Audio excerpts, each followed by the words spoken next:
शिवरात्रि, अमावस्या, पूर्णिमा, इस दिन ये 7 दिवस आपको बताए थे और कहा गया था कि 5-5 दिए लगाना शाम के समय पर, बन सके उन दिए को लंबी बाती का। कौन सी बाती का? जम के बोलो जरा। लंबी बाती का। आपको पहले भी कथा में कहा, लंबी बाती का जो दिया होता है, लंबी बाती का जो दीप होता है, वो दीप हमारे जीवन में वंश की भी वृद्धि करता है। इसलिए हमारे यहाँ पितरों का दिया, देवी जी का दिया, नवरात्रे का दीप, ये सब लंबी बाती के लगते हैं। तो लंबी बाती का जो दीप होता है वो हमारे यहाँ वंश की भी वृद्धि करता है, लक्ष्मी की भी वृद्धि करता है, सुख समृद्धि।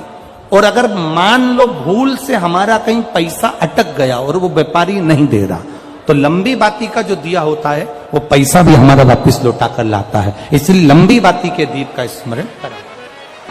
सावन के महीने में जो अधिक मास पड़ता है उसमें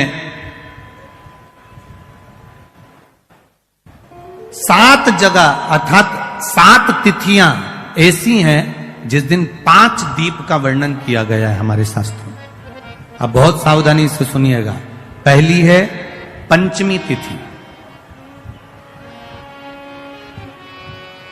अधिक मास सावन का जब मेल हो, अधिक मास सावन के महीने में अगर पड़े और पंचमी तिथि आप अगर शुरू की, मतलब आज भी पंचमी है, मान लो आज की पंचमी अगर आप नहीं कर पाए तो अगली जो पंचमी आ जाए अधिक मास के महीने में, आप वो भी कर सकते। पंचमी, अष्टमी, एकादशी, प्रदोष, शिवरात्रि, अमावस्या, पूर्णिमा, ये 7 तिथियां हमारे यहां सावन के अधिक मास का जो संजोग होता है, इसमें ये 7 तिथियां, फिर से बोलो, पंचमी, अष्टमी, एकादशी, प्रदोष, शिवरात्रि, अमावस्या, पूर्णिमा, ये वो तिथियां हैं 7 जिन तिथियों में अगर हम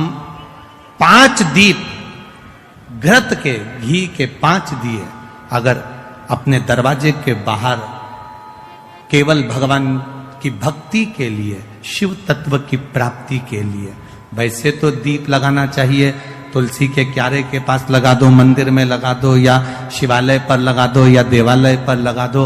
और इस कीचड़ पानी में अगर कहीं ना जा पाओ, अगर पानी वानी बरस रहा है, जगह जगह बहुत पानी है, भले इधर क्षेत्र में इतना ना दिख रहा हो पर अन्य क्षेत्रों में बहुत पानी है, तो कोई ना जा पाए तो भगवान का स्मरण कर कर उन दीप को भगवान के सामने प्रज्वलित कर कर 5 दिए इन तिथियों में, पंचमी, अष्टमी, एकादशी, प्रदोष, शिवरात्रि, अमावस्या और पूर्णिमा, जो सावन के महीने में अधिक मास पड़ता है, उसमें ये 7 तिथियों पर जो 5 दीप भगवान के सामने प्रज्वलित कर कर अपने दरवाजे के पास में बाहर की ओर रख देता है, उसके घर में कभी रोग, बीमारी और लक्ष्मी की कोई कमती नहीं होती, उसका जीवन सार्थक हो जाता है। पर सावन के महीने में अधिक मास के संजोग पर यह होता है। बाकी के समय पर अधिक मास कोई से भी अगर महीने में आ गया, आषाढ़ का आ गया, या कोई महीने में कार्तिक का आ गया अधिक मास, या कोई अन्य महीने में आ गया, तो उसका प्रमाण नहीं है महाराज। सावन के महीने में अगर अधिक मास पड़ रहा तो ये 5 तिथियां।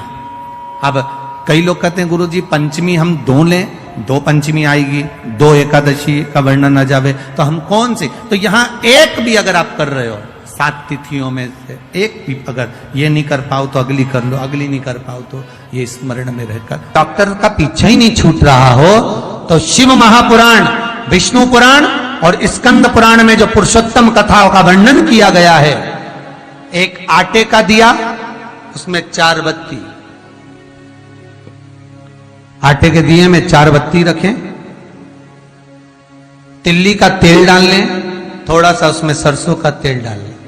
महाराज घर के बाहर, अर्थात घर के अंदर के बाहर जो चौखट होती, चौखट से थोड़ा सा बाहर, बिल्कुल चौखट पे नहीं बैठना, थोड़ा सा बाहर, 9वीं तिथि के दिन शाम के 6 से 6:30 के बीच में 21 बार जो व्यक्ति बीमार रहता है उसके सिर से नीचे की ओर श्री नरसिंह भगवान का स्मरण कर कर जिस अधिक मास में जिस तिथि को उतारा कर रहे हो उस तिथि का नाम लेकर, उस अश्विन अधिक मास का नाम लेकर, जो व्यक्ति का उतारा कर रहे हो उसका नाम और गोत्र लेकर 21 बार जो उतार कर उस दिए को घर के ही चौखट पर रख देता है, उस व्यक्ति की बीमारी छूट जाती है महाराज। वो रोगीला नहीं रहता, रोग से ग्रस्त नहीं रहता, दवाई गोली उसकी छूटती है। कभी ये डॉक्टर को दिखा लो, कभी वो डॉक्टर को दिखा लो, कभी यहां दिखाओ, कभी वहां दिखाओ, उससे छुटकारा मिलता है। कर का संवाद कर रहा, शिव तत्व कर रहा, 3 जगह पर नारी को पवित्रता का भाव वर्णित कर दिया। अब जितनी माताएं बैठी हैं वो भी मुख से बोलेंगे। पहला स्थान कौन सा बताया? बच्चा जब छोटा है, गोदी में है, वो बच्चा गंदगी भी कर रहा है तो भी नारी पवित्र। दूसरा स्थान कौन सा बताया? पति की सेवा अगर पत्नी कर रही है, पति सेवा में लगी है तो वो पवित्र है। तीसरा स्थान कौन सा बताया? घर के बुजुर्ग माता पिता सास ससुर की सेवा में लगी है, वो पवित्र।